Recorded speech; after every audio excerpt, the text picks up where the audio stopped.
ये तस्वीर जो आप मेरे पीछे देख रहे हैं, ये पाकिस्तान की नई न्यूक्लियर साइट की तस्वीर है, जहां पाकिस्तान जल्द ही परमाणु साइट बना सकता है।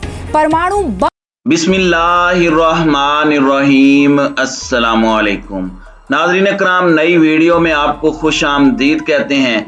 पाकिस्तानी ज़हीन इंजीनियर्स ने एक बार फिर कमाल कर दिया। एक ऐसा ICBM मिसाइल तैयार कर लिया गया जिसने दुश्मन की नींदें हराम कर रखी हैं। अर्रसूब नामी ये मिसाइल कितना ताकतवर है और इसका नाम किस मुक़द्दस हस्ती से मंसूब है, आज हम आपको इसी मिसाइल के हवाले से अहम मालूमात फराहम करने जा रहे हैं। पाकिस्तानी दिफाई टेक्नोलॉजी की तरक्की देखकर भारत की सट्टी गुम हो चुकी है। इस हवाले से भारतीय मीडिया क्या रिपोर्टिंग कर रहा है, ये सब कुछ जानने के लिए वीडियो को शुरू से लेकर आखिर तक जरूर देखिएगा। नाज़रीन कराम, पाकिस्तान का ICBM यानी इंटर कॉन्टिनेंटल बैलिस्टिक मिसाइल कौन सा है, इसकी ताकत कितनी है और इसको कहां पर रखा गया है और इसको पाकिस्तान की तरफ से मंजर आम पर क्यों लाया नहीं जा रहा, इस तरह के सवालात अक्सर सुनने में आते हैं। आपने पाकिस्तान के ICBM मिसाइलों में सिर्फ टीपू और तैमूर मिसाइल का नाम ही सुना होगा, मगर पाकिस्तान के पास एक खुफिया ICBM मिसाइल भी मौजूद है जिसका नाम अर्रसूब रखा गया है। नाज़रीन कराम, अर्रसूब उन मुबारक तलवारों में से एक तलवार का नाम है जो कि रसूल पाक सल्लल्लाहु अलैहि वसल्लम के ज़ेरे इस्तेमाल रही हैं और कई जंगों में आप सल्लल्लाहु अलैहि वसल्लम ने अर्रसूब नामी तलवार का इस्तेमाल किया। पाकिस्तानी दिफाई सनत ने इसी नाम की मुनासिबत से एक ऐसा मिसाइल तैयार किया जिसने दुश्मन के हौसले पस्त कर रखे हैं। इस मिसाइल की खुसूसियात को किसी हद तक खुफिया रखा गया है और मिनिस्ट्री ऑफ डिफेंस की ताज़ा रिपोर्ट में इस मिसाइल का नाम सामने आया जिस पर भारतीय मीडिया तिलमिला उठा।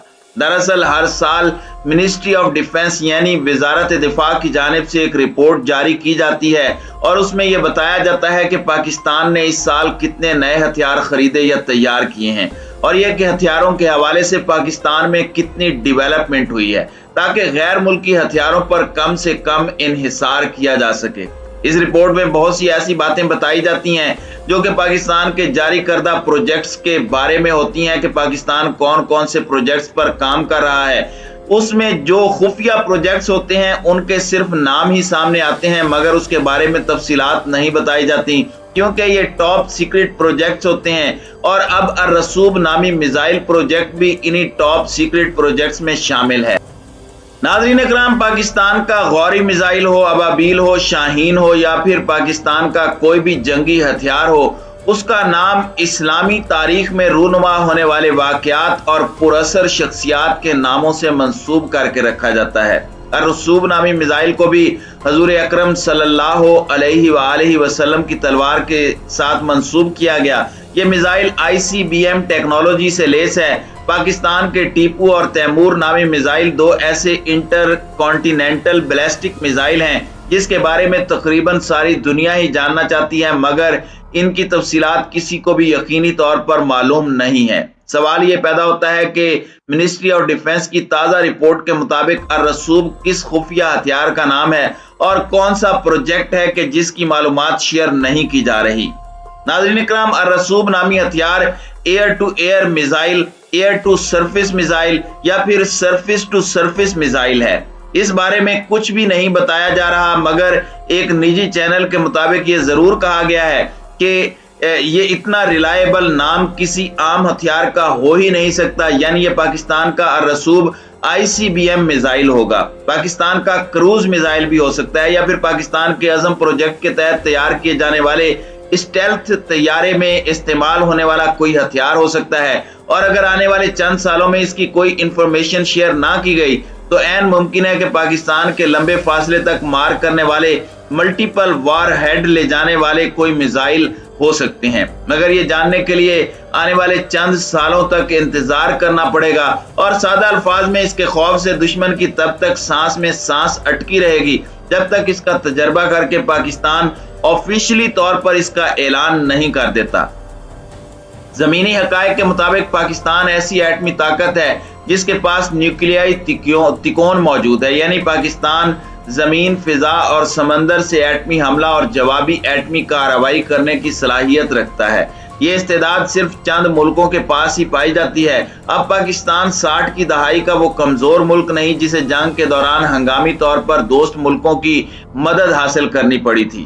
روایتی اور غیر روایتی دونوں شعبوں میں پاکستانی معیشت، جغرافیے اور دیگر وسائل کے حامل کئی گنا بڑے ملک بھارت کا مکمل طور پر ہم پلہ ہے۔ نیوکلیائی ہتھیاروں کے شعبے میں پاکستان بھارت کے علاوہ بھی ایٹمی کلب کے دیگر ملکوں سے کسی طور پر کم نہیں، جبکہ پاکستان کی روایتی طاقت بھی تیزی سے بڑھ رہی ہے۔ بری فوج، بری اور فضائیہ کی طاقت میں قابل قدر اضافہ کیا گیا ہے۔ جنگ ستمبر کے بعد کی 5 دہائیوں کے دوران پاکستان نے مستقل مزاجی کے ساتھ اور بر وقت ملک کو درکار جنگی ٹیکنالوجی حاصل کی۔ 70 کی دہائی میں ایٹمی ٹیکنالوجی کے حصول کی داغ بیل ڈال دی گئی۔ یورینیم کی افزودگی اور غوری میزائل کی تیاری کے بعد پاکستان نے ان دونوں شعبوں میں نہایت سرعت سے ترقی کی اور اب پاکستان کے پاس ٹھوس اور مائع ایندھن کے حامل بیلسٹک میزائل موجود ہیں، جبکہ اتنی ہی اقسام کروز میزائل بھی تیار کر لیے گئے ہیں، جن کی بدولت پاکستان کے پاس ایٹمی ہتھیاروں کی ڈیلیوری کا نہایت قابل اعتماد نظام موجود ہے۔ ایٹمی ہتھیاروں کے بعد بیلسٹک اور کروز میزائل پاکستان کے اسلحے خانے کے سب سے مہلک ہتھیار ہیں۔ پاکستان کے پاس موجود تمام بیلسٹک میزائلوں کے فلائٹ ٹیسٹ کیے جا چکے ہیں۔ اکثر میزائل آپریشنل ہیں اور مسلح افواج کے زیر استعمال ہیں۔ بیلسٹک اور کروز میزائل کی مکمل رینج نے پاکستان کو دشمن کے دفاع پر واضح برتری دلا دی ہے۔ دشمن جارحیت کا ارتکاب کرے گا تو 100 بار سوچے گا، کیونکہ پاکستان کا میزائل سسٹم ناقابل تسخیر ہے۔ بیلسٹک ہو یا کروز میزائل، پاکستان کو میزائل ٹیکنالوجی کے ہر شعبے میں دشمن پر واضح برتری حاصل ہے۔ ناظرین اکرام، پاکستان کی میزائل رینج میں ہدف 1 70 کلومیٹر، ہدف 2 180 کلومیٹر، ہدف 3 320 کلومیٹر، ہدف 4 750 کلومیٹر، ہدف 5 1500 کلومیٹر، ہدف 5A 2000 کلومیٹر اور ہدف 6 2000 اور شاہین 3 2700 کلومیٹر تک ہدف کو کامیابی سے نشانہ بنا سکتے ہیں۔ میزائل ٹیکنالوجی میں پاکستان کا اہم ہتھیار ابابیل میزائل بھی ہے، جو 2220 کلومیٹر تک ایک وقت میں کئی اہداف کو نشانہ بنا سکتا ہے۔ فضا سے زمین پر مار کرنے والا ہدف اے یعنی راد میزائل 350 کلومیٹر تک اپنے ہدف کو نشانہ بنا سکتا ہے۔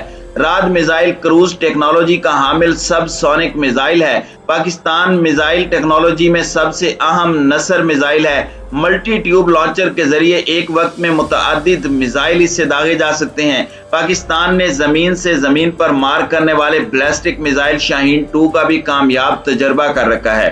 یہ میزائل روایتی اور ایٹمی ہتھیار لے جانے کی صلاحیت رکھتا ہے اور اس کی رینج 1500 کلومیٹر تک ہے۔ پاکستانی نیوی نے بھی ملکی سطح پر تیار کیے گئے کروز میزائلوں کے بھی تجربات کر رکھے ہیں، جو خشکی اور سمندر میں بھی اہداف کو نشانہ بنا سکتے ہیں۔ ناظرین اکرام، یہ تمام وہ میزائل ہیں جنہیں مخصوص میدان جنگ میں دشمن کے فوجی دستوں، ہتھیاروں کے ذخائر، بختر بند دستوں اور اہم تنصیبات کو تباہ کرنے کے لیے استعمال کیا جاتا ہے۔